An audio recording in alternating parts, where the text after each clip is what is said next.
Hello दोस्तों, SJ कहानी सागर में आपका स्वागत है। आज की हमारी कहानी है व्यवहार। पवन यार, हद हो गई है। कितनी बार कहूँ तुम्हें कि मेरी जबलपुर जाने की टिकट बनवा दो।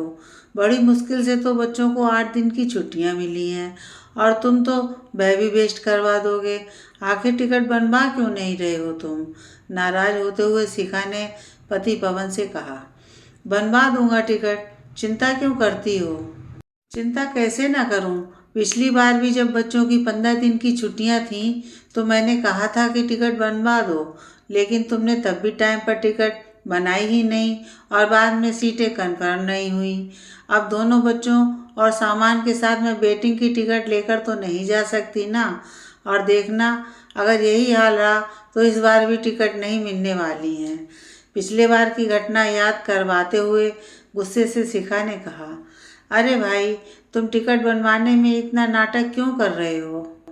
भाभी पिछले 10 दिनों से कह रही हैं तुम्हें। खैर छोड़ो, तुमसे नहीं होता ना तो मैं ही भाभी की टिकट बनवा दूंगी। मैं अभी हमारे ट्रैवल एजेंट को बोलती हूँ, वो टिकट बनवा देंगे। फालतू में परेशान कर रखा है भाभी को। अपने भाई भाभी की बातें सुनकर जानवी ने बीच में ही कहा। जानवी, टिकट तो मैं भी बनवा सकता हूँ, पर असल बात यह है कि मैं नहीं चाहता किसी का मायके जाए तथा अपमानित होकर वापस आए। कैसी बातें कर रहे हैं आप? मायके जाकर मैं कौन सा अपमानित होने वाली हूँ जो आप मुझे जाने नहीं दे रहे हैं? आश्चर्यचकित होकर शिखा ने कहा। क्यों शिखा? माँ और पापा के चले जाने के बाद जैसे मायके आने पर तुम जानवी को अपमानित करती हो, वैसे तुम्हारी भाभी भी तो कर सकती है ना। जो गलत व्यवहार तुम कर रही हो वही तुम्हारी भाभी भी तो कर सकती है ना। वैसे भी अब तुम्हारे माता पिता भी तो नहीं है, तो वहाँ भी तुम्हारी भाभी का ही राज चलता होगा जैसे यहाँ पर तुम्हारा चलता है। और क्या है ना, मैं अपनी बहन को अपमानित होता हुआ देखकर बहुत दुखित होता हूँ, लेकिन नहीं चाहता कि तुम भी इसी तरह अपमानित हो। अब आया कुछ समझ में?